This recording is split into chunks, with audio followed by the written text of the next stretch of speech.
Alors, bonjour à tous, c'est Adeline. On est sur le podcast Union de Conscience et aujourd'hui, c'est la co-interview de Yann Alexander et de Adeline. Alors, je vous présente Yann, qui est un ami. On s'est rencontrés au Céro France. D'ailleurs, vous verrez dans la playlist Union de Conscience les interviews du Céro France me concernant.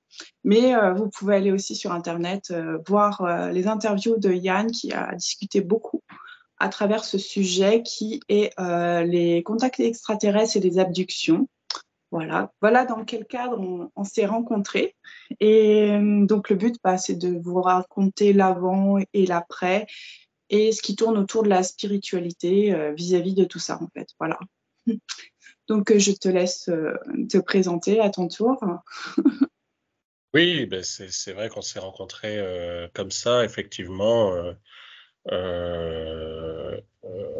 qu'on a pu discuter. Enfin, c'est vrai que pour moi, ça fait bizarre maintenant d'entendre des mots comme ça, extraterrestres, abduction, comme si c'était naturel, alors que ça n'a rien de naturel du tout. Je dois préciser que moi, je n'utilise d'ailleurs jamais le mot extraterrestre. Mm, Parce que je trouve que c'est un mot qui est réducteur, c'est un mot qui est compliqué. En France, il y a encore beaucoup de gens, quand on dit extraterrestre, ils pensent à la soupe aux choux, aux gendarmes et les extraterrestres. Et je trouve que il se passe des choses intéressantes avec la science actuellement, avec tout ce qu'on appelle le processus de divulgation qui est en cours depuis 2017, euh, qui emploie plutôt le terme d'intelligence non humaine que extraterrestre. Ou Parce que exogène. rien ne dit que il y a vraiment des extraterrestres. Par contre, on commence à comprendre, supposer, voire à comprendre que notre réalité n'est pas forcément ce qu'elle est, que notre réalité est beaucoup plus complexe qu'on ne le croit, qu'on ne le pense, et que ce qu'on appelle extraterrestre, il faudrait plutôt appeler ça intelligence non humaine ou intelligence exogène, entité exogène, tout un vocabulaire à trouver, ce qui est pas facile, il n'y a pas de consensus là-dessus. Je rappelle que pour beaucoup de gens, c'est encore des croyances, que pour beaucoup de gens, c'est même un truc d'attardé, de pathologie. Donc c'est assez compliqué. On revient de loin, même si je vois bien autour de moi que il y a il y a quand même un changement d'état d'esprit assez impressionnant. Maintenant, peut-être que je suis relativement protégé en tant qu'artiste, parce que je plaisante souvent en disant que, comme ça va faire plus de 20 ans que je chante, que si je me mets à parler d'entités exogènes, d'aliens et de je ne sais quoi, qu'il y aura toujours des gens pour dire que oh, mais ça c'est le côté artistique de Yann, c'est le côté fantasque, c'est le côté excentrique de l'artiste.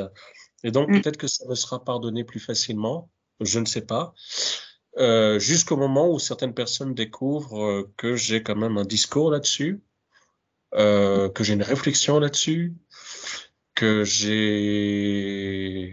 vrai que j'ai fondé UAP Afrique, qui est un collectif qui étudie la question OVNI sous l'angle africain. Mm. Je travaille notamment avec Samson Mawulolo Alija, qui est au Togo, à Lomé, mais aussi avec Tristan Routier, qui est au Cameroun, avec d'autres personnes.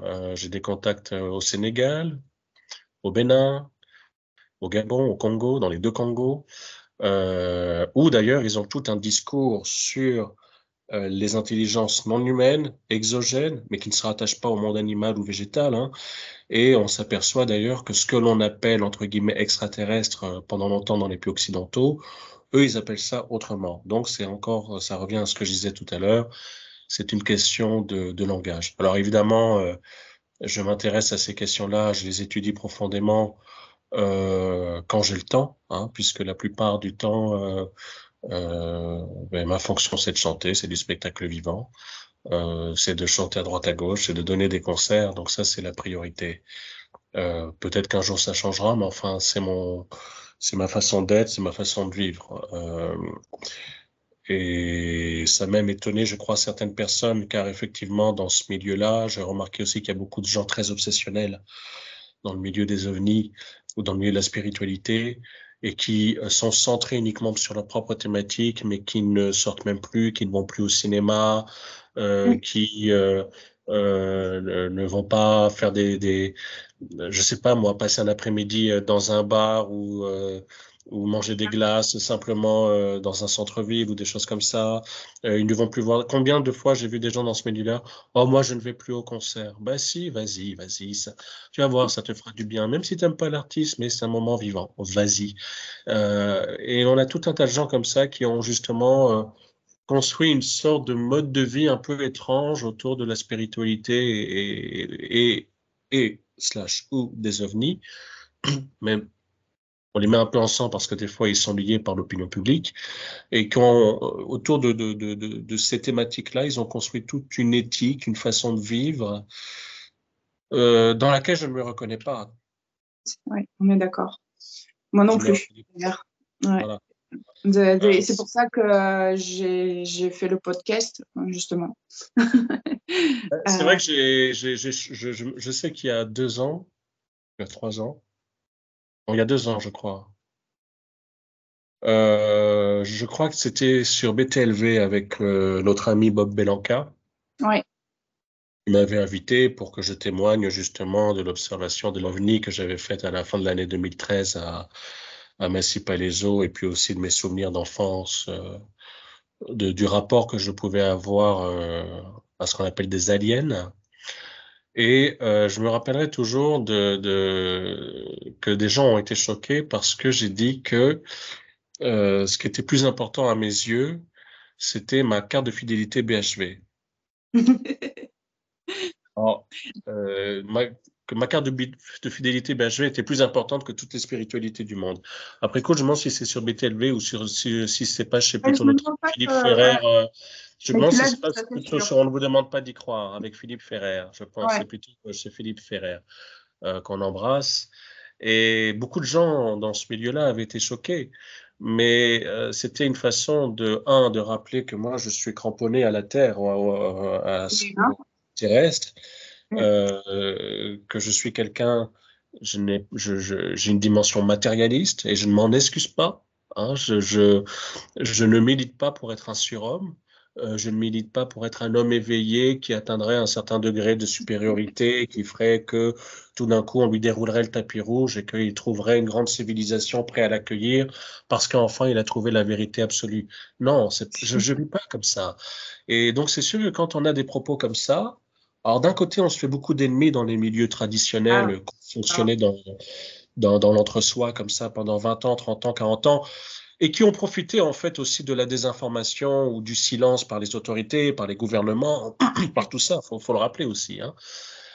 Donc, d'un côté, je les gêne, et de l'autre côté, et c'est ça la bonne nouvelle, c'est en fait, je réalise qu'il y a beaucoup de gens comme moi, c'est comme ce que nous. j'allais dire. J'allais rebondir. En fait, il y a plus de gens qui ont ce type de spiritualité terre à terre, enfin, que moi j'appelle équilibre entre terre et ciel. Parce que pour moi, la vraie spiritualité, à la base, c'est l'étude de la nature, c'est-à-dire des phénomènes de la nature qui soient visibles ou invisibles. Invisible. Voilà, les deux. D'habitude, normalement, c'est ça la spiritualité, c'est vivre les mystères entre guillemets de la nature, qu'ils soient Les visibles ou mystères de invisibles. la nature, les mystères de la vie. Quand je parle du spectacle vivant, c'est très curieux d'ailleurs, c'est ça que je comprends pas trop. Je sais pas. Des fois, je ne sais pas comment, dans ces milieux-là, on voit les artistes, les chanteurs, les chanteuses qui font de la scène, du spectacle vivant. Mais s'il y a bien une expérience alors de transcendance, je ne sais pas, mais de quelque chose qui est puissant, qui est profond, qui est particulier et qui est presque comme une drogue d'ailleurs pour la plupart des artistes du spectacle vivant, c'est quand vous êtes sur une scène et en connexion avec des gens que vous connaissez peu, pas ou pas du tout. Ouais, Et voilà, ça, pareil, ouais. Et ça, Je te coupe, mais c'est exactement ça. La c'est connexion, c'est c'est une la connexion. connexion. C'est une Voilà. connexion. Et là, on est dans le réel. On est dans la vie de tous les jours. Enfin, je veux dire, tout le monde ne monte pas sur une scène, mais je veux dire, on est dans quelque chose qui est connu, c'est-à-dire appréhender un spectacle, un théâtre, des gens, l'artiste. Et là, il se passe quelque chose. Alors peut-être que ça a été banalisé, parce que comme en France, en plus qu'un pays très culturel, il y a des spectacles partout, à droite, à gauche, dans tout le pays. Alors peut-être sous l'effet de la banalisation, les gens ont oublié cette dimension-là. Mais pour moi, je le dis honnêtement, si il n'y avait pas eu la scène, et Dieu sait que c'est un peu, comme disait la chanteuse Feu Pauline Julien, c'était à la fois son extase et son fardeau, ce que je comprends, parce que Ouais. c'est un stress immense de préparer un concert, c'est des angoisses, est-ce qu'on va être assez bon, est-ce que les gens vont venir, est-ce que ça va être rentable, on peut pas être déconnecté de ces questions-là et tout. Il n'empêche que quand arrive ce moment-là où on est face aux gens, c'est bon, tu as été au Théâtre Michel, donc je pense que tu sais de quoi je parle, et c'était Oui, entre deux confinements. Voilà. c'est ça. C'était entre deux confinements, ouais. Et puis, voilà, tu l'as dit, de toute façon, pour moi, je te disais la spiritualité avant, pour moi, c'est vraiment cette recherche, cet esprit scientifique de découvrir les mystères de la nature et on les découvre et on ne sera jamais fini de toute façon, puisque là, je te l'avais dit en privé, pour moi, si on sait tout, on n'a plus envie de vivre. Hein. L'oubli, c'est un ingrédient essentiel de, voilà.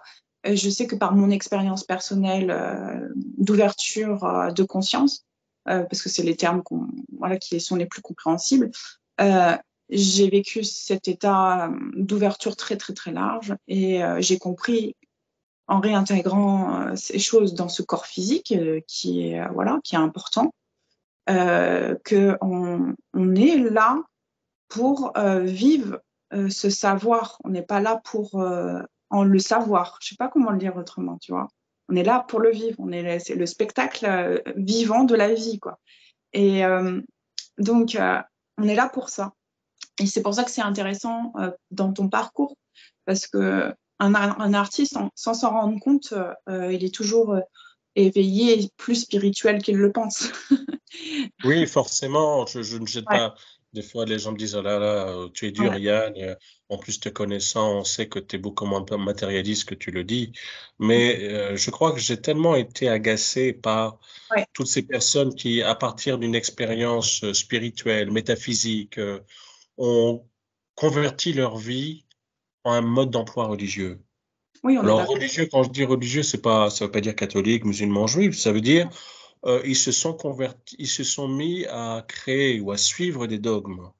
C'est ça, oui. Et c'est ça qui est terrible en fait. C'est les dogmes, c'est les contraintes, c'est terrible ça. Mais oui, on peut être spirituel et manger de la viande. Mais oui, bien sûr. Oui, on peut être spirituel et aimer les plaisirs de la chair. Bien sûr.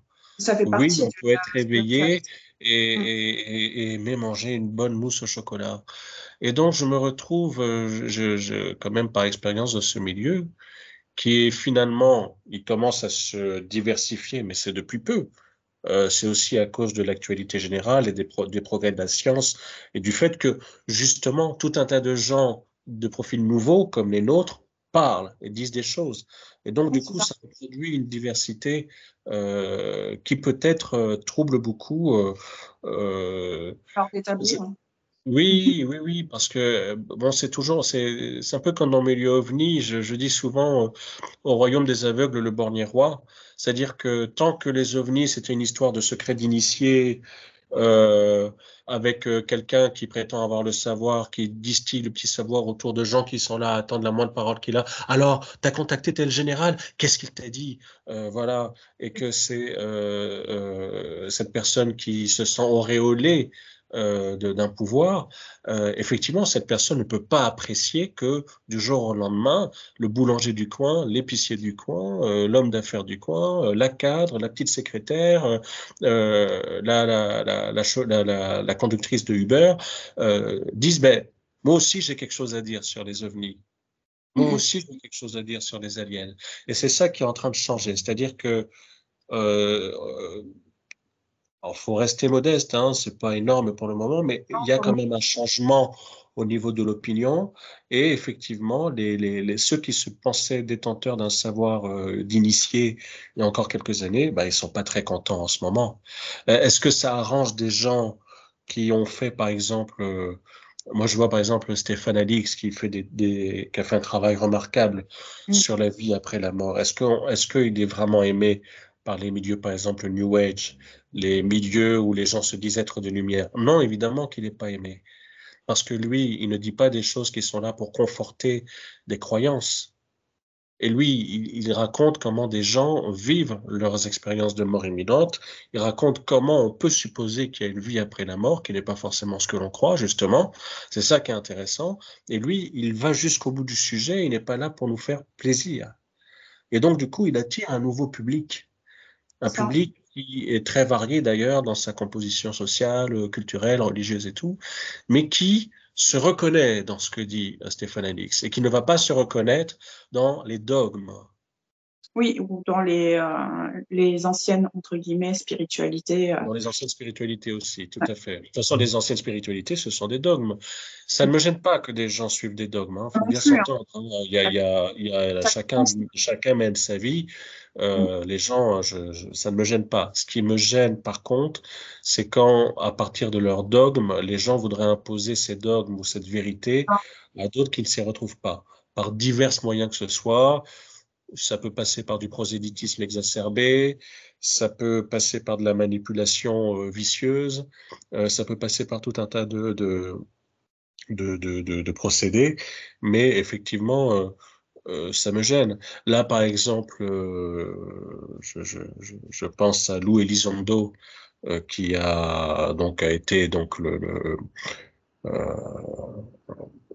c'est lui qui a mis à jour le fait que les États-Unis finançaient un programme de recherche sur la rétro-ingénierie.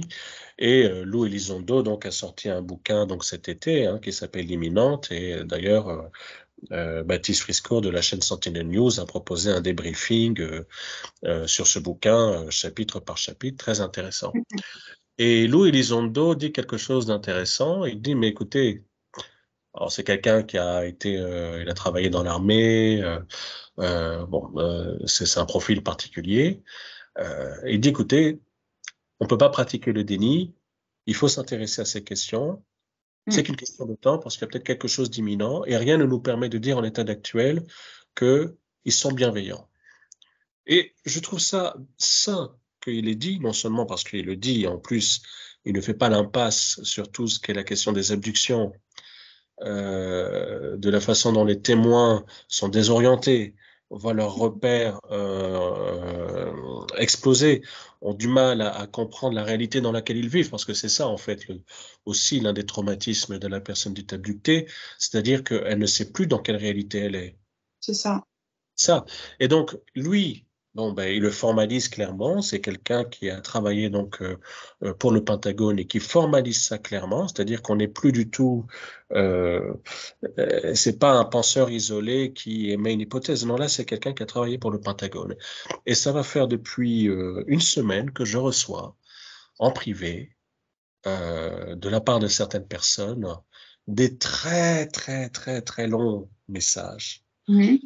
pour m'expliquer, et je précise que je ne leur ai rien demandé, hein, c'est ça qui est troublant, pour m'expliquer que il ne faut pas croire Lou Elizondo parce que Lou Elizondo est un des informateurs, parce que de toute façon, les aliens sont nos grands frères bienveillants qui sont là pour nous aiguiller vers une meilleure connaissance de nous-mêmes. Oui, mais peut-être qu'il y a les deux. Alors, justement, mais moi, ce qui m'embête dans Hein. l'histoire, c'est qu'on ne présente qu'une partie de l'histoire. Je dis non, mais mon coco, t'es gentil. Alors, du coup, je ne débat pas parce que je ne peux pas. Je reste Non. silencieux. Mais je dis, mais mon coco, t'es gentil. Tu m'envoies ça. Mais est-ce que tu peux envisager quand même une seule seconde que ça ne soit pas bienveillant Mhm. avant de m'envoyer ça? Parce que là, je vais te dire, tu m'envoies ça, un texte philosophique, mystique et tout, je veux bien. Mais qu'est-ce que tu vas faire si ça ne correspond pas à ta croyance personnelle? Qu'est-ce que tu feras? Qu'est-ce que tu vas faire si ce qui se passe ne correspond pas du tout à ce que toi tu désires? Évidemment, on a compris que tu désirais que les aliens soient des frères bienveillants, qui soient là pour nous aiguiller.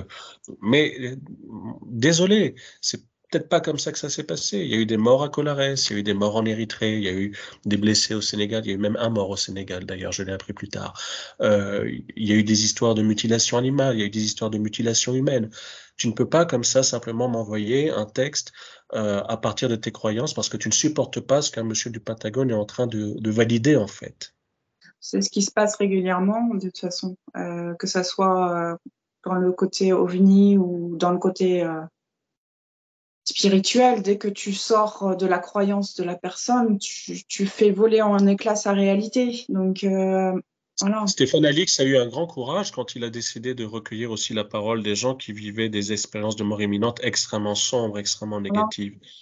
Lui, il n'a pas Parce triché qu'il y a avec des ça. choses. Mm. Il a Mm. été très honnête. Je suis pas sûr. Oui, parce qu'il a été, bon, il est journaliste, anciennement journaliste, il a travaillé, c'est un journaliste chevronné, qui a travaillé sur les circuits de l'opium en Afghanistan. C'est quelqu'un qui a une vie riche, complexe déjà à la base, mais il n'a pas cherché à travestir cet aspect-là. Mais quand il a décidé de mettre ça, quand il a fait, il n'a pas été tout seul à le faire, mais quand il a fait, que d'autres l'ont fait, de mettre en évidence ces témoignages-là, il y a eu une hostilité dans les milieux spirituels. Qui Je avait sais pas. déjà, qui s'était emparé de la question des expériences de mort imminente pour en faire un globi-boulga un peu particulier de croyances, de dogmes et tout, et qui n'ont pas supporté ça. Et on s'est retrouvé même, ils n'ont tellement pas supporté ça qu'on s'est même retrouvé. Moi, j'ai lu des récits, mais terrifiants, d'une personne qui raconte comment son expérience de mort imminente a été horrible. Elle est dans un groupe de parole et l'autre personne lui dit, mais qu'est-ce que vous avez fait de si mal pour avoir cette expérience de mort imminente? On est déjà dans le jugement. C'est ça. Mais On on part est du loin de. principe, on Ouais. part du principe que l'expérience de mort imminente, si elle est négative, c'est parce que la personne aurait fait des actes négatifs. Oui, Et si elle on est en revient positive, à ce truc du paradis et de l'enfer, de la punition, et on en revient à ce dogme, voilà. et c'est Alors assez que bon, terrifiant. ça n'a rien Parce à que voir avec ça. Et Stéphane Alix, lui, ne parle pas de paradis ou d'enfer. Mm, mm. Non, c'est beaucoup plus c'est simple et complexe à la fois, mais voilà. C'est pas le thème du podcast, mais voilà. Non, mais disons que, alors, c'est pas le thème, disons que ce qui est Mais c'est votre c'est rapport à dans le la, sens, si on rentre dans le détail de tout ça, effectivement, voilà. On en revient toujours au fait que une vraie spiritualité montre les deux facettes de quelque chose et n'est pas dogmatique. De toute façon, pour moi, voilà, c'est une recherche. L'esprit, l'esprit, il faut toujours regarder les deux facettes. Il y a toujours des choses qui fonctionnent, des choses qui fonctionnent pas. Moi, c'est comme ça que je vois, entre guillemets, la notion de bien et de mal, entre guillemets, c'est qu'il y a des choses qui fonctionnent, il y a des choses qui ne fonctionnent pas, et il y a des choses qui sont bienveillantes, et il y a d'autres qui ne sont pas. Et tout ça dans toute expérience, voilà, mis à part à certains états, niveaux de conscience, mais là, pour le coup, c'est complètement autre chose. Là, je te parle voilà, on est vraiment dans la matière, on est sur Terre, et il y a les deux aspects sont là, et même si l'être humain recherche à cette soi-disant non-souffrance, cet amour, voilà. Non, on est des êtres humains et ça fait partie de l'expérience. Et voilà, cette dichotomie est importante, ces paradoxes sont importants. Et sinon, ça, la vie ne serait pas la vie. ça Voilà. suppose de faire je pense aussi que c'est vrai que ça suppose de faire un travail sur soi régulier, Mm. permanent. Je cite souvent cette anecdote, avec Monique Cotier, la secrétaire du label. On était allé en 2015 au château de Fougeray.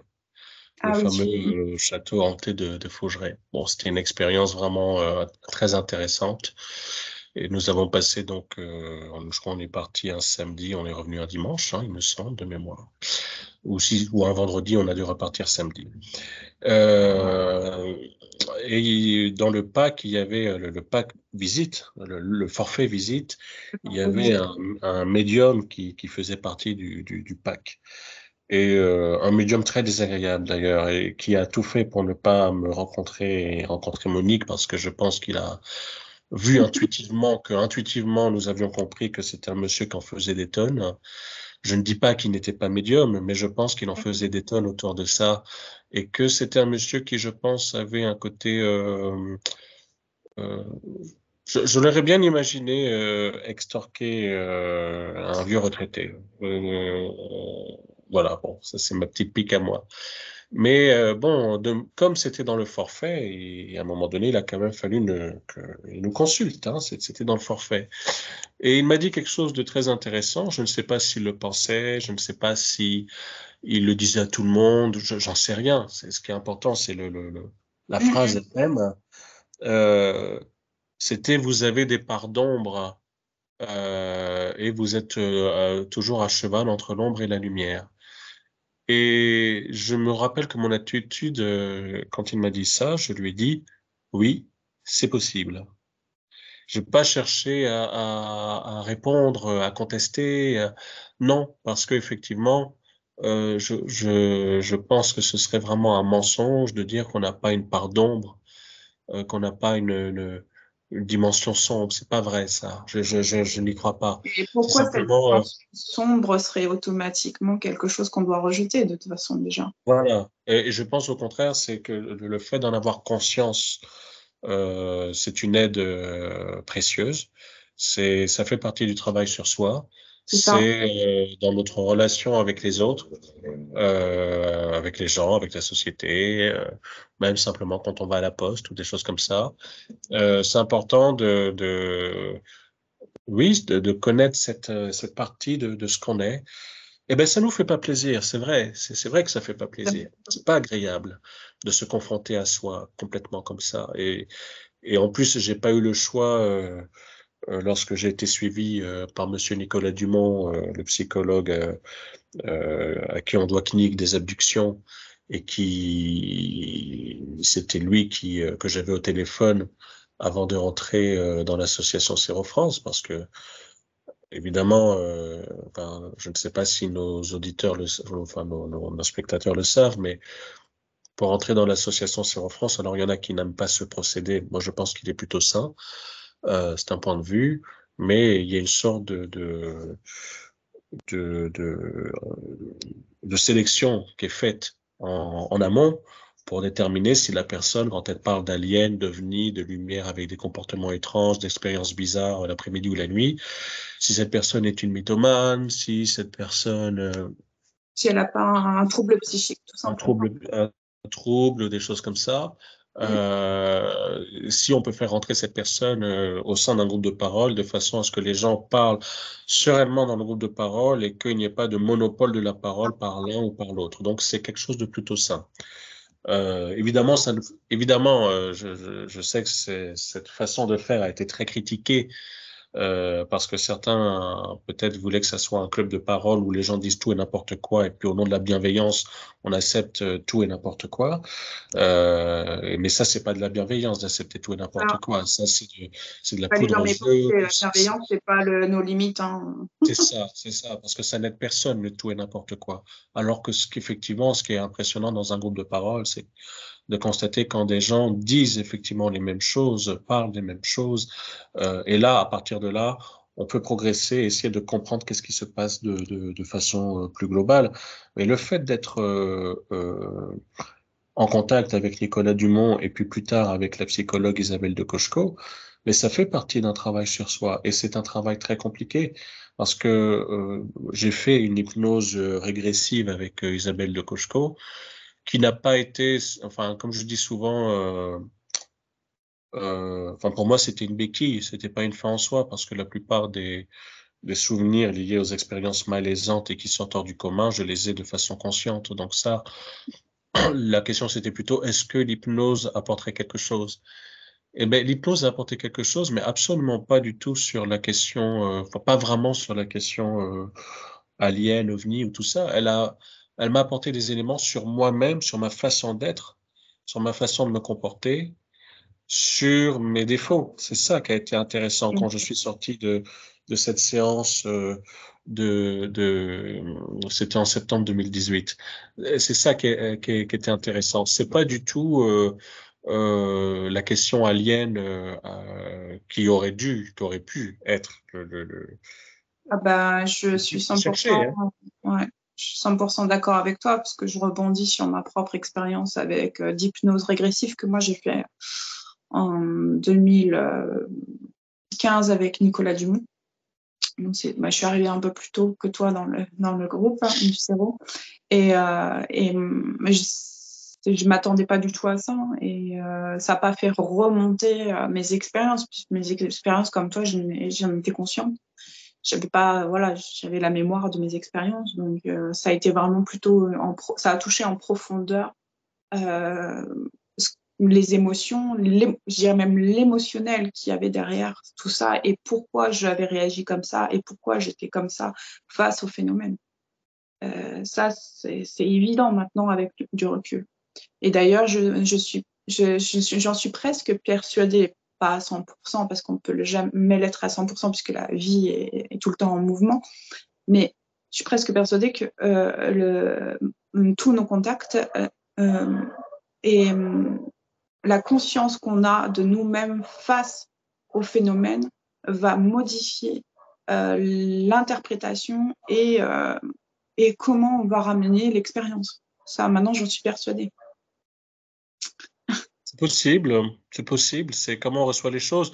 Bon, à titre personnel, moi je dirais jusqu'à une certaine limite, hein, parce que C'est pour ça que c'est vrai qu'il y a, il y a des limites, attention, il y a mais des limites. ça y fait beaucoup, beaucoup, beaucoup. Parce que je donne un exemple tout bête, hein, je te l'apprends pas. L'ADN, voilà, c'est de l'information à l'état pur. Et quand deux ADN de deux civilisations, il y a un terrestre et un qui non terrestre, ton corps panique. Enfin, moi, personnellement, j'ai des expériences quand j'étais en contact en direct avec des personnes, voilà, j'ai mon corps qui se met en état d'alerte. Qui vibre, il y a un truc particulier qui se passe dans le corps, c'est indescriptible, alors que la personne en face de moi, l'être qui était en face de moi, était bienveillant avec moi pour le coup. Parce que j'ai pas eu que des expériences, voilà. Comme je disais, je t'ai déjà discuté avec toi en privé, il y a les deux pour moi, il n'y a pas que, voilà. Et Il y a les deux, il y a même les trois, puisque ouais, si on écoute, effectivement, il y a ceux qui sont vraiment, il y a des entités hostiles, il y a des entités neutres, et puis il y a des entités bienveillantes. Mais finalement, est-ce que c'est quelque chose qu'on retrouve chez les êtres humains? Mais en fait, c'est quelque chose qu'on retrouve même au sein d'une même espèce de chien ou de chat. Il y a un chat qui va être très proche de ses maîtres, un chat qui va être indifférent, un chat qui va être hargneux. C'est quelque chose qu'on peut retrouver. Chez beaucoup d'espèces.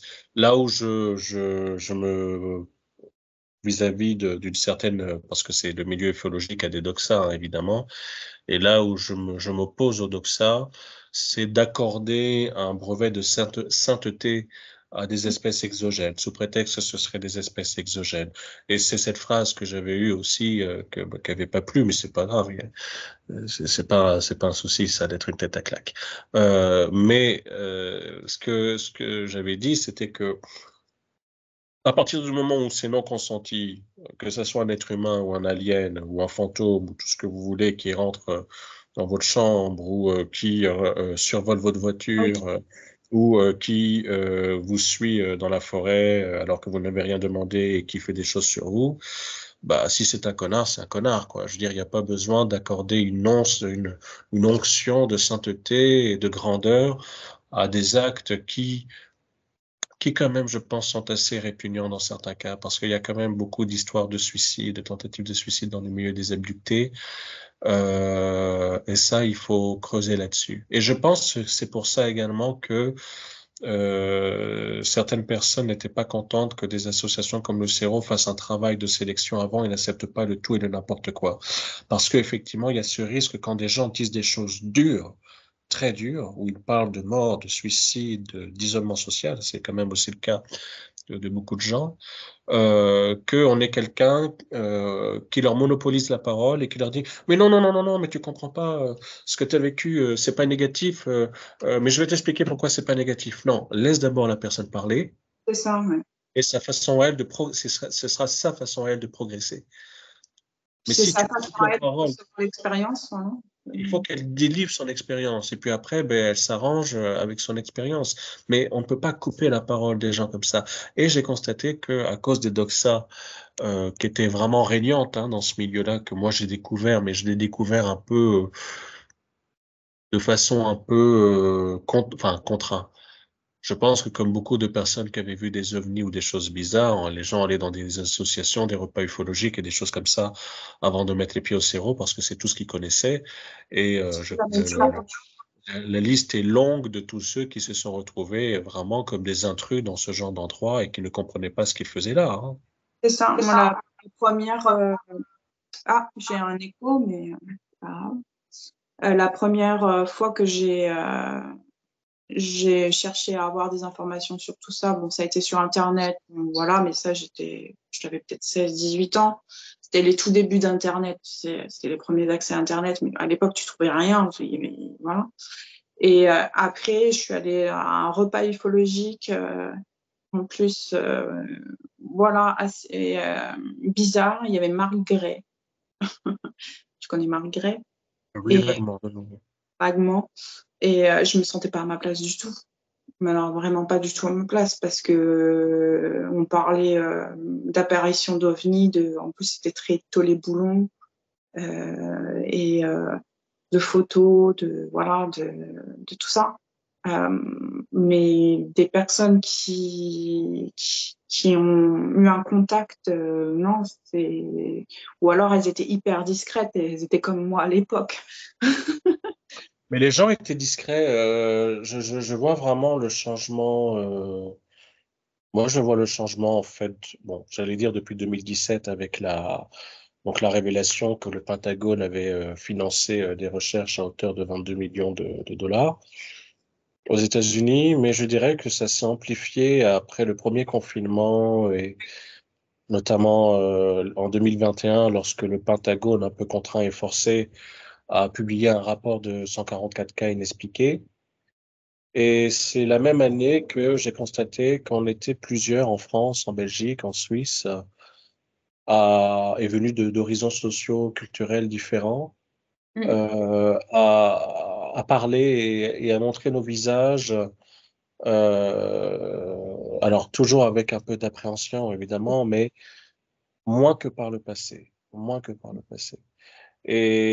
Et je pense à Jérôme Gégou, par exemple, qui a été policier.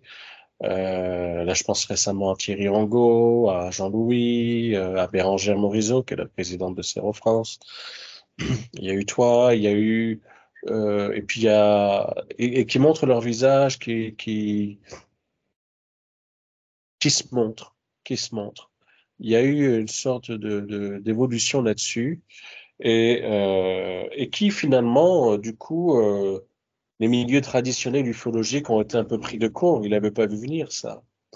Parce Non, qu'on a pris la parole, on a parlé, mais en plus, beaucoup d'entre nous avons été invités dans des colloques, dans des conférences. Nous avons organisé des conférences. Nous ça a avons écrit pris un ce sujet livre, à bras le corps. l'application. Ouais. Voilà. Voilà. Et donc, on a pris ce sujet à bras le corps. Mm.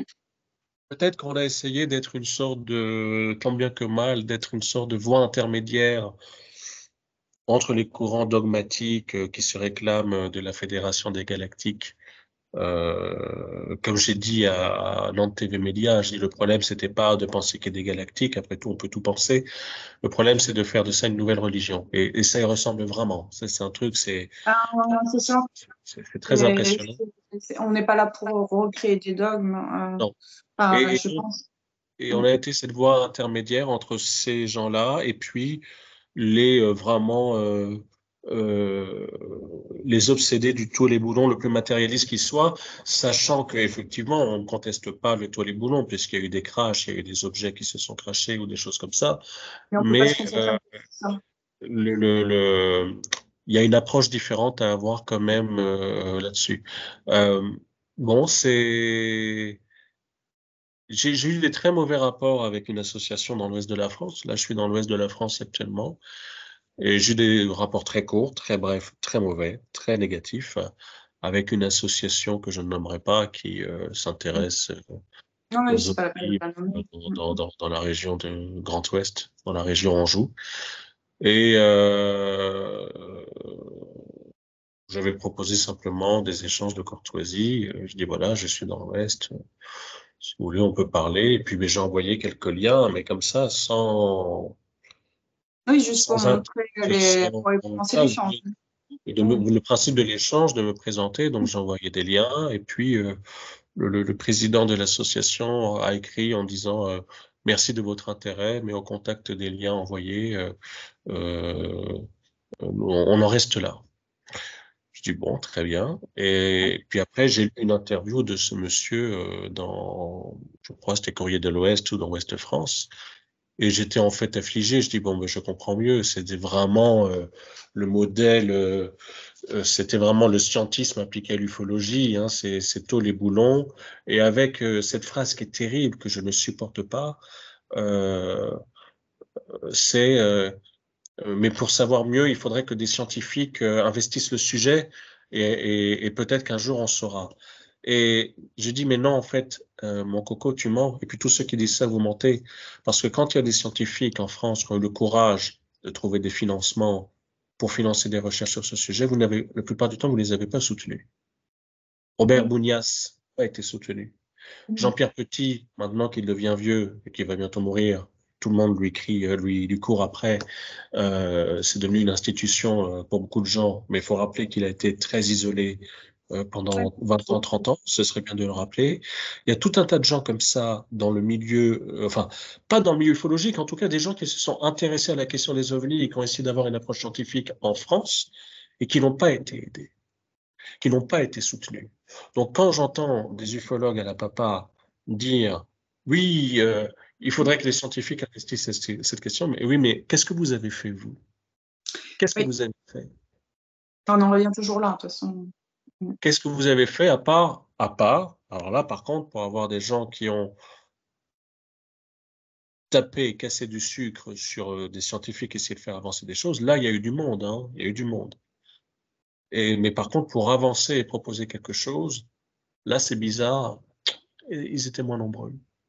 Oui, Donc, bah, il y a seulement Philippe Guimand ou Guimin oui, déjà, Philippe Guillemot, oui.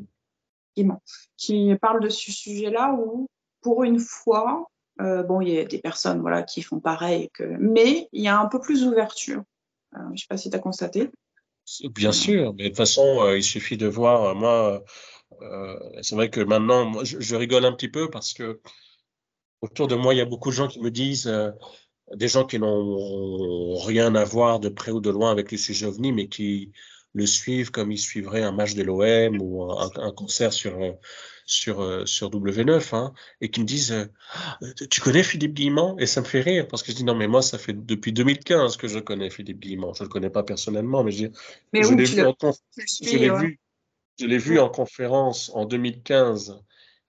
C'était à Lyon, à l'hôtel Best Western, dans le cadre d'une immense conférence à l'occasion de la sortie de l'ouvrage OVNI et Conscience. Et à l'époque, en dehors de milieux étroits, tout le monde s'en foutait de Philippe Guillemot. Ouais.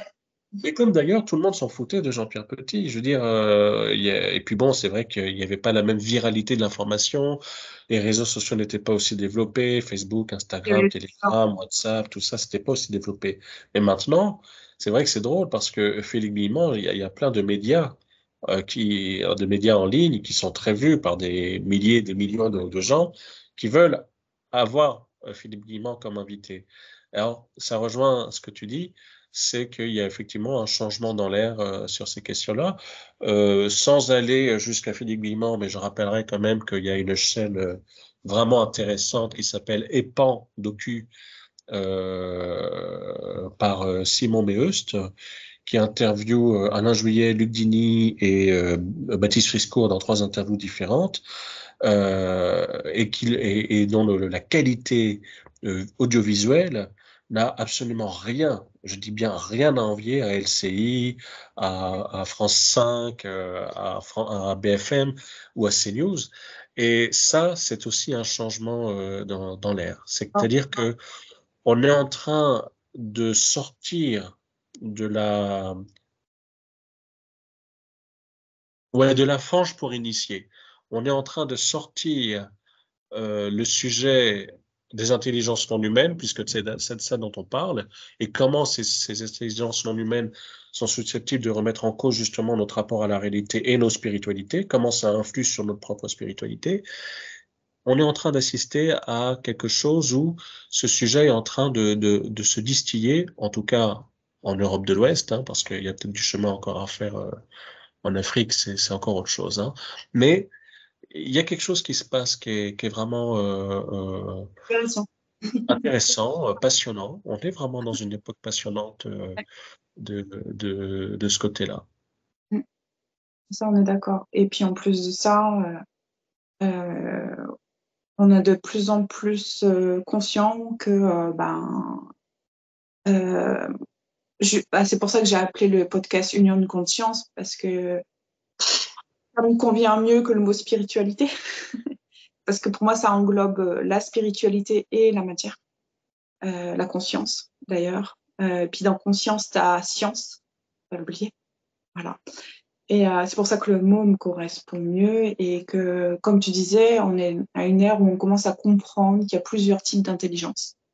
Et unir les consciences, justement, je pense que ça va être un des challenges de l'humanité dans plusieurs siècles, dans les siècles. C'est un sacré challenge parce que même si, bon, il y a quand même cette hypothèse que quand Lou Elizondo dit que c'est imminent, bon, il n'est pas le seul à le dire. Hein. De toute façon, même dans les groupes de parole des personnes abductées, il y a beaucoup de gens qui disent qu'il se passe des choses imminentes. Mais une fois qu'il se passe des événements fondateurs, il y a la façon dont il se distille dans le temps et à travers les générations. Donc, de toute façon, ça, c'est un très Processus. long processus. Alors, il y a, je dirais qu'à côté de la conscience, je rajouterais un autre mot que je n'aime pas toujours, mais enfin, j'utilise un peu à contre-cœur, c'est ressenti. Ah oui, non, mais je comprends ce que tu veux dire. Pourquoi tu l'utilises à contre-cœur, mais effectivement, le ressenti est hyper important.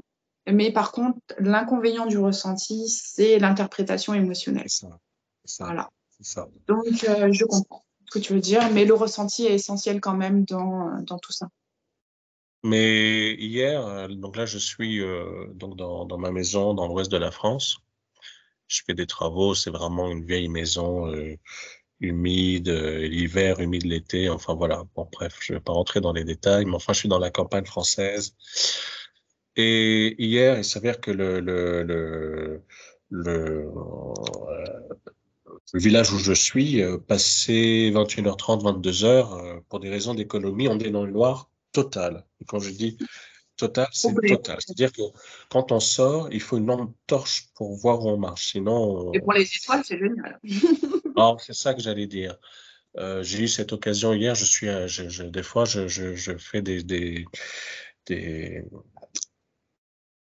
je suis très attaché à l'idée d'expérimenter les choses par moi-même. C'est ce que j'ai fait avec Monique quand on est allé à Fougeray, plutôt que d'écouter les autres sans arrêt dire oui, oui, La c'est fait. vrai, non, non, c'est faux, ou n'y va pas parce que tu comprends, ça réveille des mauvaises énergies ou je sais pas quoi. Non, je dis mais non, mais ça va. Je suis majeur, j'y vais, c'est bon. J'ai déjà échappé à la mort en 2010.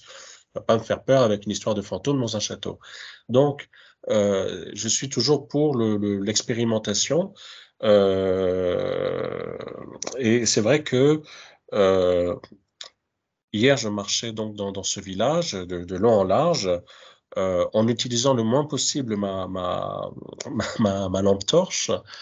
Et, et c'est une expérience d'être immergé dans, j'ai envie de dire, les profondeurs de la nuit. C'est un autre monde. Les bruits, l'ambiance, il y a une étrangeté particulière. Et ça, c'est quelque chose de très puissant. La plupart des gens, au moment où moi je sors, on est dans un petit village, comme je vous dis, les gens ils dorment à cette heure-là. Mhm. Et là, à ce moment-là, je suis seul dans un village qui est, euh, comment on peut dire ça? C'est un village qui touche la campagne, donc on a des bois, on a des clairières, la nature se mélange au village. Et à tout moment, il faut être honnête, à tout moment, euh, on ressent qu'il y a peut-être quelque chose autour de nous, qu'il y a peut-être quelque chose qu'on ne voit pas à l'œil nu comme ça, qui se balade sous nos yeux, qui est quelque chose de particulier. Voilà.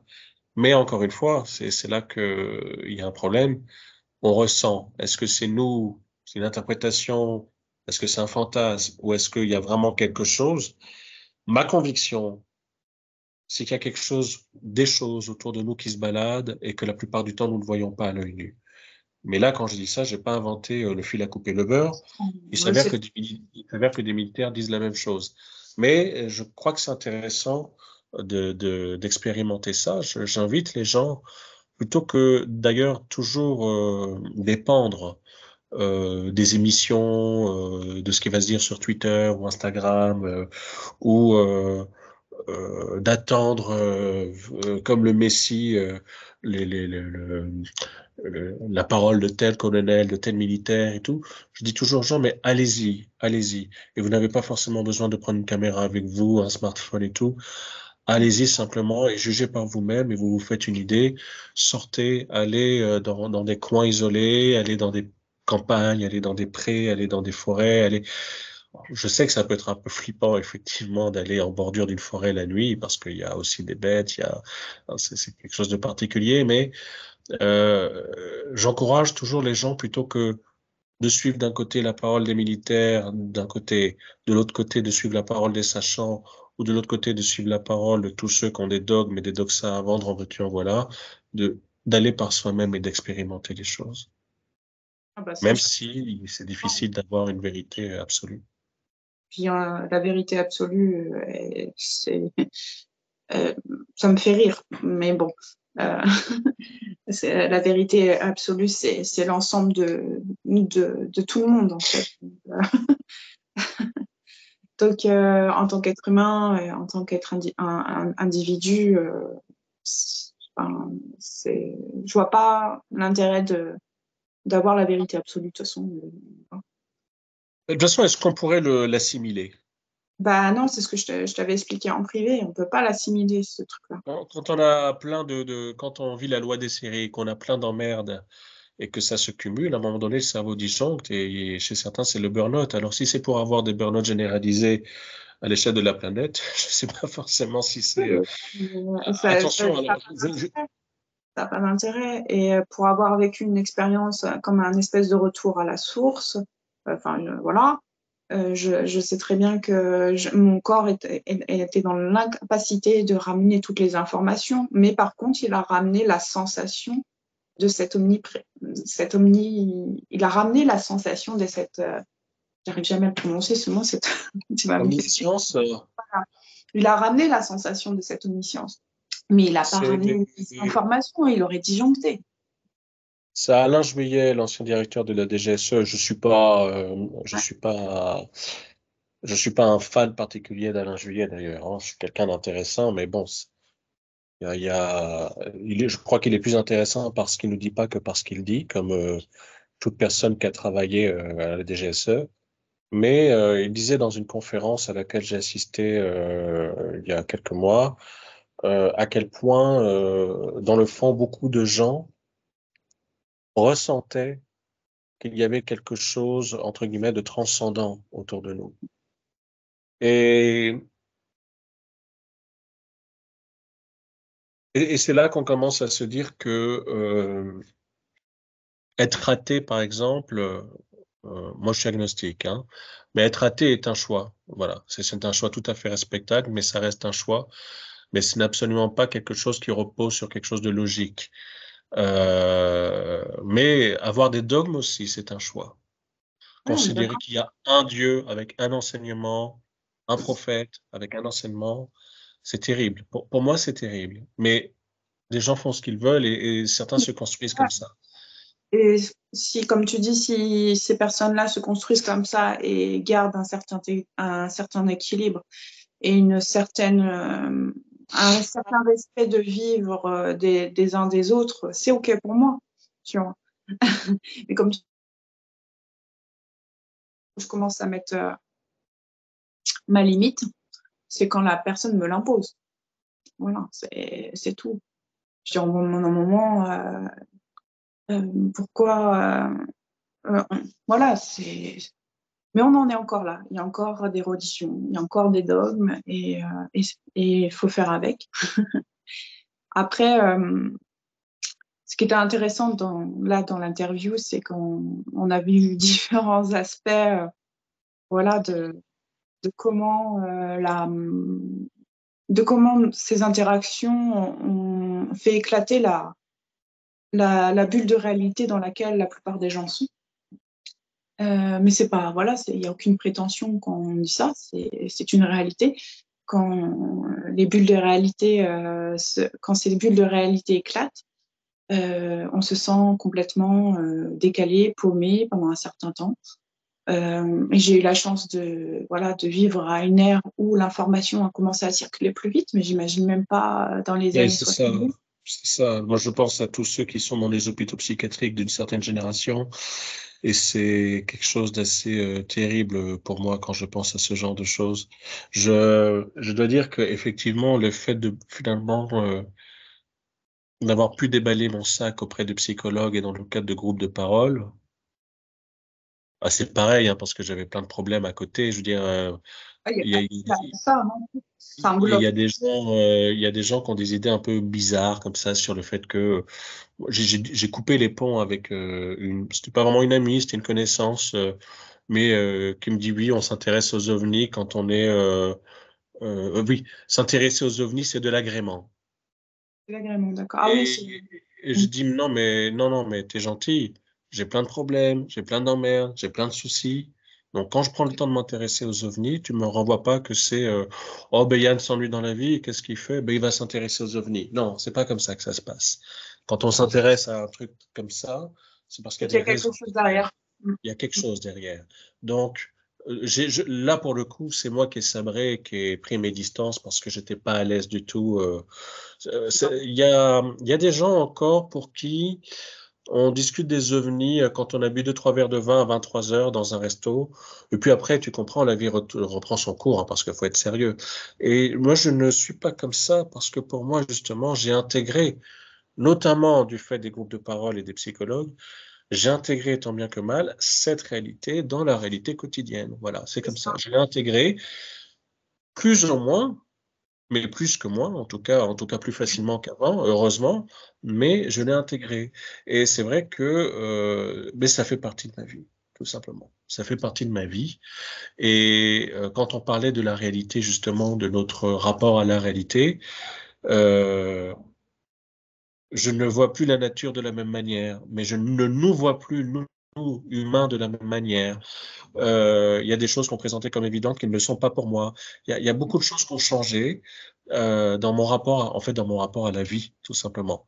Il y a beaucoup de choses qui ont changé. Alors bon, je dirais que c'était un mal pour un bien.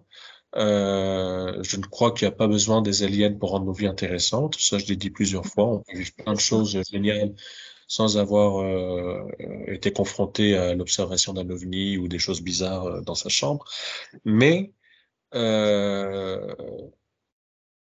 mon rapport, quand le récit que j'ai fait tout à l'heure de ma balade dans le quartier la nuit, dans la campagne, j'aurais été incapable même de dire ne serait-ce que le début d'une expérience pareille il y a encore 10 ans. D'ailleurs, il y a 10 ans, je ne serais même pas sorti à 23 heures minuit dans un village non éclairé pour ressentir l'immensité de la nature, l'immensité du monde. Je l'aurais pas fait. Oui, on est d'accord. Et puis de toute façon, pour moi, c'est ça, parce il y a le mot éveil qui me vient parce que moi, il a été tellement galvaudé ce mot. Ah oui, ça. Mais la vie est un éveil perpétuel. Voilà. Pour moi, la vie est un éveil perpétuel. Il y a pas de, effectivement, il y a des espèces de courant éveil parce que la personne, d'un seul coup, sa bulle de réalité éclate. Comme tu le dis, comme toi, là, ta bulle de réalité a éclaté à ce niveau-là. Mais on le, mais ce que j'ai du mal à encore à admettre, enfin admettre, à accepter, je dirais plutôt, c'est toutes ces personnes qui parlent d'éveil. Et ça, je le dis voilà avec le plus grand respect, c'est que pour moi c'est tellement pas cohérent Pour le coup, c'est mon esprit très cartésien qui revient. C'est que d'avoir cet éveil et d'en faire une religion, d'en faire Oui. des nouveaux dogmes et de vouloir convertir tout le monde. Non, ça, c'est pas c'est pas dans mon état d'esprit de conscience. Pour moi, il y a un respect à avoir au chemin des autres et, euh, et on n'impose pas un chemin C'est ce que aussi. je disais de façon très... Parce que j'ai rencontré des gens qui se disaient être de lumière. Oui, aussi. Et bon, je crois qu'il faut les fuir, hein. Il faut les Mm. fuir. Parce que d'abord, c'est un orgueil incroyable de se dire être de Un lumière. orgueil spirituel, oui. Et c'est un orgueil immense. Mais surtout, Spirituel, au-delà de oui. ça, dans leur attitude, moi, j'ai été confronté à des gens qui se disaient être de lumière, mais dans leur attitude, dans leur façon d'être, surtout quand ils se mettaient en colère et qu'ils n'étaient pas d'accord, je, c'était vraiment le contraire de la lumière. C'était avec un langage vulgaire, un langage salace, un langage de haine même, hein, chez certains. Et ça se dit être de lumière. Et là, ça devient effrayant, effectivement. Oui, ça devient effrayant. J'ai rencontré Mais ce bon, genre de personnes aussi, ouais. oui. Mais de toute façon, c'est quasiment systématique parce que je crois que déjà à la base, je me demande si à la base, déjà considérer qu'on est une incarnation de la lumière sur Terre. Bon, je veux dire, on peut se dire aussi, je suis le Dieu Soleil, voilà, je suis le roi de la Lune, des choses comme ça.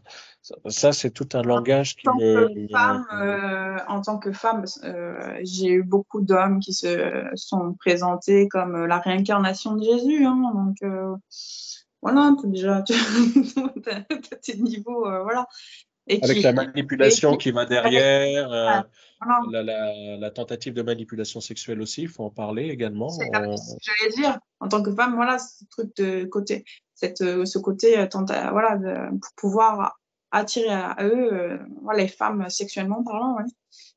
Et Et le pire, c'est que chez certaines, ça marche, hein.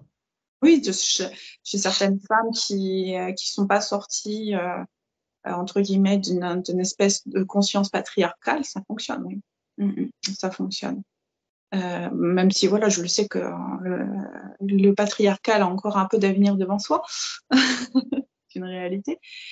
Mais j'ai fait la paix avec ça. Mais oui, voilà, c'est pour moi, j'ai rencontré ces extrêmes sur ma route et je sais que c'est voilà, maintenant je les perçois à 10 000 et je passe mon chemin. Ça, c'est sûr. C'est leur chemin. Voilà, j'irai pas les empêcher de faire leur chemin. Voilà. Mais s'ils rencontrent mon chemin, par contre, non, ils diront, j'ai mon libre arbitre. Voilà. Oui, tu bloques. Voilà. Mm, J'ai mm. mon libre arbitre. C'est ça, c'est la question. Alors, c'est très difficile, hein, la notion de libre arbitre, parce que Il y a c'est plusieurs, d'ailleurs, types de libre arbitre. Attention, il n'y en a pas qu'un. voilà, parce que bon, mais en tout cas, par rapport à des individus comme ça, effectivement, par rapport à des gens qui veulent imposer une façon de voir le monde, c'est quand même, si on peut s'en libérer, si on peut les éviter, ou quand on a été confronté s'en libérer, c'est quand même bien, c'est même salvateur. Mais c'est vrai que c'est très difficile ensuite, je pense pour beaucoup de gens, je comprends, hein, de construire un autre rapport à la vie avec un grand V, à Mm, l'immensité de la vie, sans, en comptant sur ses propres ressources intérieures. Donc effectivement, pour certaines personnes, c'est plus facile d'adhérer à un groupe avec des valeurs, avec des dogmes et donc avec des contraintes, parce que c'est aussi, comme l'homme est un animal social, donc c'est aussi une façon de faire société. Mais ça peut être, là, je lisais justement aujourd'hui le témoignage d'une personne qui avait été chez les témoins de Jéhovah et qui raconte bon, comment elle a eu beaucoup de mal à s'en libérer et qu'elle a été vraiment, tant qu'elle était utile à la cause, elle était entre guillemets aimée, il y avait une sensation d'amour Ça. collectif, de quelque chose d'incroyable et tout. Et à partir du moment où elle a commencé à émettre des doutes, elle a commencé à être moins à l'aise, là, c'est comme si peu à peu, il y avait une sorte de couperet une guillotine Mhm. invisible qui arrivait sur sa tête. Donc, elle s'est libérée de ça, mais elle s'est libérée et elle a été fracassée par ça. Elle a pris du temps pour remonter la pente, euh, parce que effectivement, l'un des traumatismes, justement, c'est d'avoir cru à l'effet de groupe et à l'amour de groupe et au collectif et à tout ça. Et elle y a cru, elle y a adhéré. Et d'une certaine façon, comme on lui présentait une façon de penser devant le monde clé en main, elle n'avait qu'à suivre cette façon de penser. Et tant qu'elle était bien comme il faut, ça allait. Et puis quand elle a commencé à mettre des doutes, même pas sur les textes en eux-mêmes, mais sur, par exemple, euh, sur la trésorerie, Mhm. euh, sur le fait que telle ou telle personne était privilégiée dans le temple ou des choses comme ça, là, ça a commencé à poser des problèmes. Oui, parce que ça ne m'étonne même pas. Ça Mais m'étonne. effectivement, c'est très difficile. De toute façon, c'est le travail sur soi absolu et, et son propre travail d'être humain face à l'immensité de l'univers. C'est un travail violent, c'est un travail de solitude. Il faut l'accepter, cette solitude. Elle C'est est très ça dure. Elle est très dure. que l'être humain a du mal à accepter, c'est que cette solitude qui en est pas vraiment une, je me comprends quand je dis ça, mais cette espèce de, j'ai pas les mots pour exprimer, je crois que ce mot n'existe pas en fait, tout simplement. Cette sensation, voilà, en fait, tout simplement que, en fait, la vérité, c'est que l'être humain n'accepte pas qu'il est responsable de lui-même. Pour moi, c'est ça. Et moi, de là où je suis, pour moi, on est tous co-responsables et co-responsables de notre vie, mais l'être humain n'accepte pas cette réalité. C'est très difficile pour lui d'admettre que tout ce qui lui arrive dans la vie, c'est lui qui l'a créé. Et c'est ça qui peut-être donne ce sentiment de ne pas ressentir cette solitude. Voilà, cette sensation d'être solitude.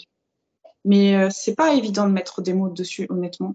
Je ne sais pas si tout ce qui nous arrive dans la vie, c'est nous qui le créons. Je n'irai pas jusque-là, C'est mais pour par ça que contre, ce j'ai que je parlé dirais, de c'est que co-responsabilité et de co-création. J'ai bien employé oui, ce non, mais mais je je pense que, pense que la responsabilité, ce qui fait peur à l'être humain, c'est vraiment cette responsabilité.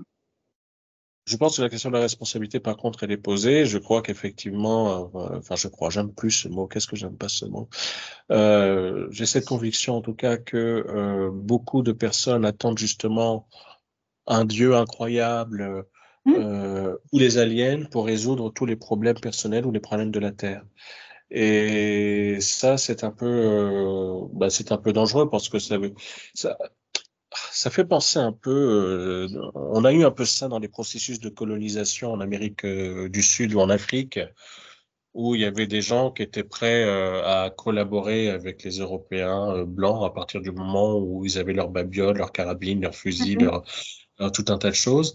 Et puis, au fur et à mesure, ils se sont fait bouffer Ouais, ouais. on connaît les ravages de la colonisation, l'esclavage et tout ça. Et ça fait penser un peu à ça. Rien ne dit que demain, un Dieu se manifestant en étant complètement bienveillant ou des aliens ou quoi que ce soit, rien ne dit que c'est pas un cadeau empoisonné. Ça peut être Oui, un cadeau faut être de empoisonné. Je veux pingouin. dire, voilà, donc est-ce que la bienveillance, c'est pas l'enfer pavé de bonnes intentions parfois? Faut se poser cette question-là Faut se poser cette également. question. Ouais. Et puis en plus, la bienveillance est tellement, même la gentillesse. De toute façon, que ce soit la gentillesse ou la bienveillance, c'est comme il y a une espèce de dogme là-dessus, inconscient, où que la personne doit dire amen à tout et Puis c'est à doit géométrie variable, hein. C'est à aussi. géométrie variable. Parce que moi, j'avais Ouais. été invité dans une soirée évangélique. J'ai suivi un mec évangélique, on est allé dans une soirée évangélique. Ah, j'assure, hein, vraiment, hein, que on a l'impression, c'est un truc extraordinaire, hein. Et oui, il y a de la bienveillance. Oui, il y a de l'amour. Je sais, il y a quelque chose qui est incroyable et qui peut répondre à un besoin chez certaines personnes extraordinaires. Mais attention, hein, si vous commencez à ne pas correspondre au texte, C'est ça. j'avais discuté longuement avec c'était un Réunionnais. C'était à La Réunion que ça se passait et lui, il a fait son coming out. Bizarrement, hein, tous les gens qui se voulaient bienveillants, amoureux, gentils, solidaires, ils l'ont exclu quand même. Ils l'ont Parce exclu. que c'est que l'être humain, de manière générale, dès que tu sors du cadre de pensée du groupe, ça y est, c'est fini, hein.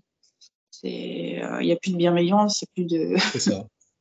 voilà. Donc, ça revient à ce que je disais sur la témoin de Jéhovah. Elle a témoigné là récemment pour actu.fr, Ouais, j'oublie son nom, Fatia Sivic, quelque chose comme ça.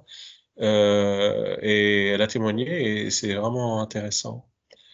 Bon, qu'est-ce que je peux dire de plus sur mon rapport à la spiritualité? C'est ça, c'est mon rapport à l'immensité de la vie, oui, du vivant, avec l'idée qu'il y a plein de chemins possibles, plein de perspectives possibles, que c'est pas facile, que c'est pas toujours facile de les emprunter, que ça demande du courage, que on n'avance pas seul dans la vie non plus. Il faut avoir l'humilité aussi de demander de l'aide, de s'appuyer sur les autres. Ça aussi, c'est important. Et dans mon rythme, dans ma vie quotidienne, j'ai des amis hein, qui sont catholiques autour de moi, ou protestants et tout, mais moi, dans ma vie quotidienne, le Dieu n'existe pas. C'est-à-dire le Dieu tel qu'il est dans les religions, quelles qu'elles soient, ou les l'explication, dieux. ouais. Les Mm, dieux ou les dieux, je pense à ceux qui sont plutôt dans les courants néo-païens. Les dieux n'existent pas, Dieu n'existe pas. C'est-à-dire que quand je dis qu'il n'existe pas, peut-être qu'il existe, mais c'est absolument pas mon problème. Ça ne me regarde pas parce que euh, je ne veux pas être l'otage de dogmes, de contraintes. Je m'y refuse pleinement. Alors, évidemment, moi, j'ai eu cette discussion avec un catholique qui me disait que lui, il vivait pas son rapport avec Dieu et Jésus comme une contrainte. Oui, très bien, mais malgré tout, il y a des contraintes dans la religion catholique, il y a des dogmes, hein, c'est comme ça. Et à la limite, j'ai envie de dire, mais ils vont pas s'excuser d'avoir des dogmes. Ce sont des religions. On va c'est pas ça. demander demain au pape François, tout d'un coup, de dire oui, allons-y, soutenons l'avortement, et puis marions deux hommes à l'église. Mes convictions, je suis pour que deux hommes se marient, évidemment, et des gens me connaissent et les gens savent aussi que je suis pour la possibilité pour les femmes d'avorter. Je dis simplement que on va pas demander à des mouvements religieux, des religions qui ont des dogmes, de les trahir. Ça n'a pas de sens. Ah non, Je ça n'a pas pense de tout. Mm. surtout que surtout que les religions elles-mêmes, tant bien que mal, se sont aussi adaptées au changement de la société. Je rappelle qu'il y a eu le Concile II de Vatican dans les années 60, je crois que c'est 68. On a eu un islam réformiste plus ou moins en Turquie. Le judaïsme aussi a eu son courant réformiste libéral, qui est très critiqué d'ailleurs par les autres courants. Donc, mais il y a quand même des dogmes. Et voilà, il y a des bases. Et moi, c'est ça qui me gêne, c'est-à-dire que je n'adhère pas du tout au dogme. Et je me méfie aussi quand on il y a des choses, par exemple, qui ne se font pas, il n'y a pas besoin de dogme pour le savoir. On ne tue pas son voisin. On ne viole pas un enfant. Dire ça, il n'y a pas besoin de dogme pour le savoir, ça. Il n'y a pas besoin de religion, il n'y a pas besoin de loi, Il ne devrait normalement. pas y avoir. Et alors, le pire, d'ailleurs, je dis ça, mais le pire, c'est que d'ailleurs, les pires histoires de pédophilie, on les trouve dans des églises, dans des mosquées, et même dans des synagogues. Donc, je veux dire que certains enseignements sont complètement dévoyés au sein des institutions religieuses. Donc ça, c'est quand même Certains enseignements frustrent certaines lois, certains besoins naturels, tout simplement. Donc, voilà. donc oui, avec les excès que ça crée. Mais encore une fois, après, moi, j'ai eu l'occasion, je suis allé à San Damiano en Italie, qui est un lieu de pèlerinage catholique, c'est pas très très loin de Milan. Et c'est vrai que quand même, il se dégageait et du lieu et de l'ambiance et comment on peut appeler ça, des égrégores générés par les gens. C'est hein. Oui, c'est C'est ça, c'est un égrégore. pourcentage de pensée, ouais. Oui, voilà. Et l'énergie collective, Mm. c'est vrai quand même qu'il se passe des choses qui sont vraiment Ah, impressionnantes. Ça, ouais. il faut le Mm. reconnaître, c'est impressionnant. Et je comprends qu'à partir de ça, ça soit ça soit vu comme une aide à vivre, avoir des bouées de sauvetage pour des millions de gens. Et ça se Mais même dans les moments les plus durs, même les moments les plus hard, les plus sombres de ma vie, je suis ce que je suis. Je n'ai jamais pu m'appuyer sur quelque religion, quelque courant religieux que ce soit pour avancer dans la vie. Non, ça, c'est pas quelque chose. Et je ne sais pas pourquoi je suis ce que je suis. Hein. C'est une autre question des fois que les gens peut-être qu'il n'y a se pas posent. besoin de Pourquoi savoir. est-on ce qu'on est? Voilà, c'est comme ça. C'est mon père est protestant, ma mère est athée, ma grand-mère maternelle était catholique. Mais moi,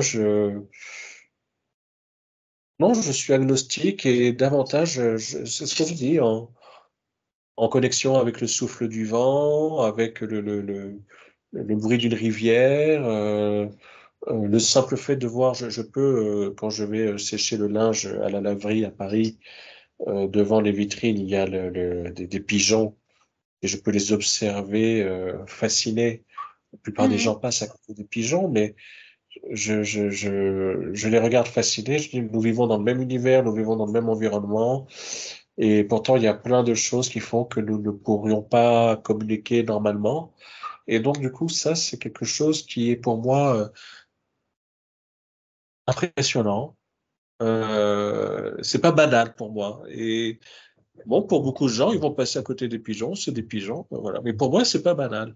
En fait, le non banal est des fois juste à côté. Il y a peut-être pas forcément besoin d'attendre un miracle à la Fatima ou d'un Madad ovni qui arrive pour voir que ce que l'on a accepté comme dans la vie quotidienne n'est pas forcément banal en soi.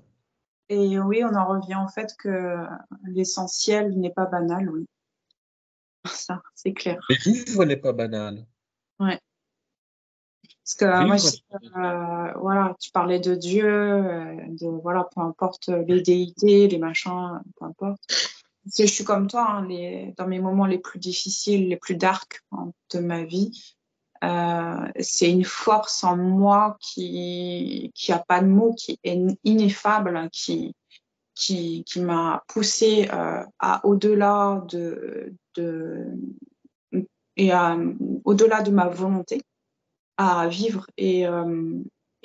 C'est pour pour le coup, c'est une foi, mais pas une foi religieuse, pas un dogmatique, c'est une foi inébranlable en fait que j'étais vivante et que j'avais cette envie de vivre.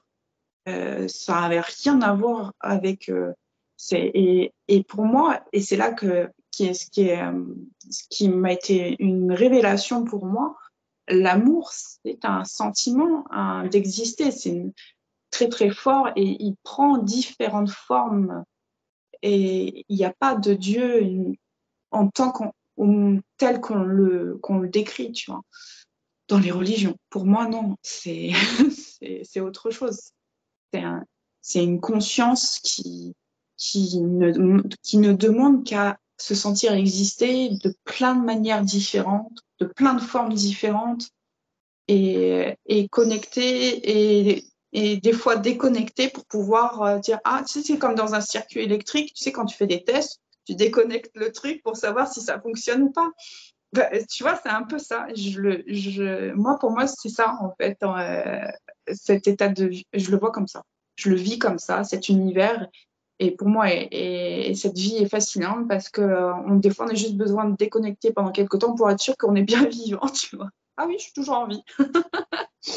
En gros, c'est ça. Et je le vis comme ça.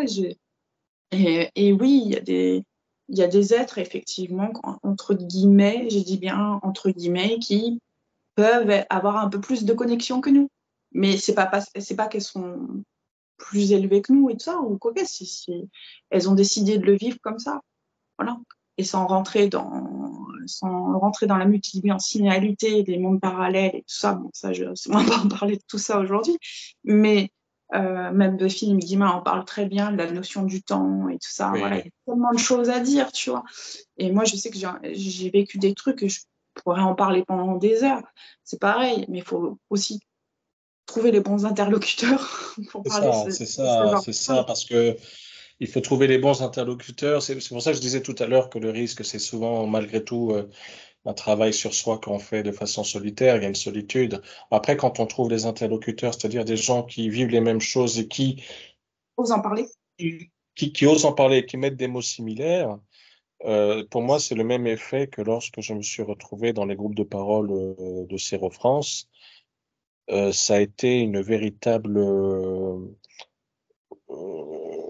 Ça m'a permis de me réconcilier d'une part avec la réalité quotidienne, mais Le quotidien de réalité, je mettrais moi. voilà, Ça m'a c'est ça. Donc, et ça, c'est un bonheur. Ça, c'est un bonheur d'avoir eu cette possibilité-là. Je pense encore à tous ceux qui n'ont pas connu des structures, parce que bon, il y a Céro, mais il y a aussi le MUFON avec Éric Barouillet, MUFON France aussi, qui fait du travail, un travail intéressant là-dessus. Et puis, il y a aussi des associations. Alors là, c'est pas pour les gens qui ont vu des ovnis et autres, mais c'est plutôt pour des gens, par exemple, qui ont vu des fantômes ou même des gens qui ont vécu des expériences de mort imminente. Il y a des structures, il y a des assos, il y a beaucoup de choses actuellement grâce à la libération de la parole, grâce aux moyens de communication dont on dispose. Il y a beaucoup de choses vraiment positives à l'heure actuelle. Et Oui, ça, c'est vraiment une belle et c'est nouvelle. important à dire, ouais. Et en prendre conscience, ouais. Mm. Oui. Donc voilà un peu, moi, ce que je peux dire, c'est l'immensité de la vie, c'est que réserve chaque jour et que réserve, alors certains ont cette phrase, que réserve l'univers? Pourquoi pas? Pourquoi pas? Que réserve l'univers? Et, mais ça m'empêchera pas de quand même faire le point sur le nombre de points que j'ai sur ma carte BHV, hein, faut être très clair. Et d'ailleurs, j'ai aussi une carte Franprix, enfin, c'est une application maintenant. Ah, Il n'y a plus de chacun. carte Franprix. Oui, c'est une application maintenant. Ils appellent ça Bibi, application Bibi. Je connais Euh, ça. Ouais. oui, oui, oui. Et puis, il y a aussi l'application de cashback Joco. C'est très sympa, ça. Euh, voilà, vraiment, je conseille. Donc, Pour ceux que voilà, ça intéresse, hein, voilà. Moi, côté, exact. voilà. Oui, bon, oui, Voilà. moi, je vais pas forcer la main, hein, mais après, si nos amis veulent avoir plein de tuyaux sur les cartes et les applications En privé. sympas, ils n'ont qu'à m'écrire, hein. Ou alors sinon ils viennent me voir en concert et puis après on discute après le concert au moment où je fais les dédicaces et ils me disent à propos, au fait, vous avez parlé de telle application, est-ce que vous pouvez me redonner le nom de l'application, quoi. Voilà. Et je dirais par rapport à tous ces échanges qu'on a eus, parce que moi j'ai posé beaucoup de questions, mais toi, tu m'as pas posé de questions sur, sur mes. Non, Ouais. c'est vrai. Et la question que je pourrais te poser, c'est quel est ton souhait quand tu réalises des interviews avec d'autres personnes? Quelles sont tes attentes par rapport à ça, à titre personnel? À titre Pourquoi ce perso- projet? C'est intéressant.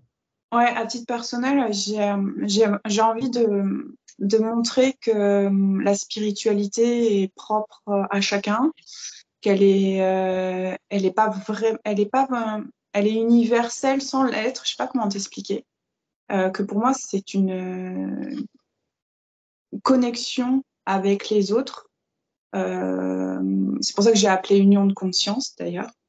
Et que pour moi, le but, c'est d'échanger avec les personnes, d'écouter les personnes, de pas être dans le dogme, pas imposer ses, voilà, et de montrer aux autres surtout euh, que on peut parler d'éveil, on peut parler de spiritualité euh, sans rentrer dans des discours qui, qui rentrent en conflit, où on impose, on dit, moi, on veut prouver que. Voilà. Je suis plutôt là pour dire, ouvrir la parole, écouter la personne, qu'on se pose des questions mutuelles. Et ah ouais, t'as vécu ça, ah, moi j'ai vécu ça, ah tu le vois comme ça, tu le ressens comme ça, et c'est ok. Voilà, en gros c'est ça. Parce que pour moi c'est ça la vie, c'est un discours entre amis normalement. Voilà, Ça devrait. Ça devrait. ça J'aime bien devrait. ce mot. J'aime bien cette expression. Discours entre amis. J'aime bien. Voilà. En tout cas, voilà, ça devrait, mais ce n'est pas le cas encore. Ben, merci. Voilà. Bah, merci à toi. Et puis, je vous dis à la prochaine pour une future interview. Je ne sais pas qui je vais interviewer. Peut-être que ce sera Yann, peut-être que ce sera Émilie, peut-être que ce sera quelqu'un d'autre.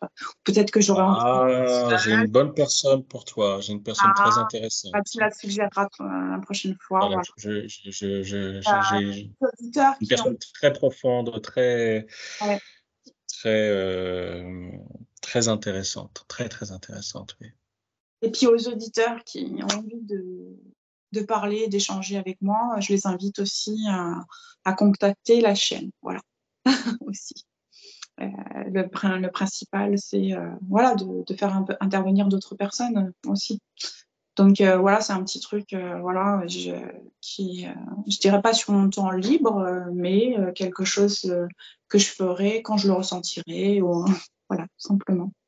Et, euh, et puis si vous avez des questions aussi, et si vous avez des idées et tout ça, n'hésitez pas à les mettre en commentaire, ça pourra faire des futurs podcasts, des idées d'autres podcasts. Et puis voilà, comme je dis, je pourrais répondre en solo aussi à certaines questions, il n'y a pas de souci.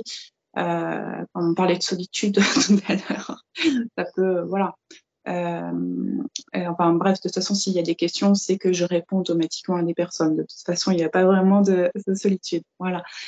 Donc voilà, je vous remercie d'avoir écouté le podcast et à bientôt. Voilà.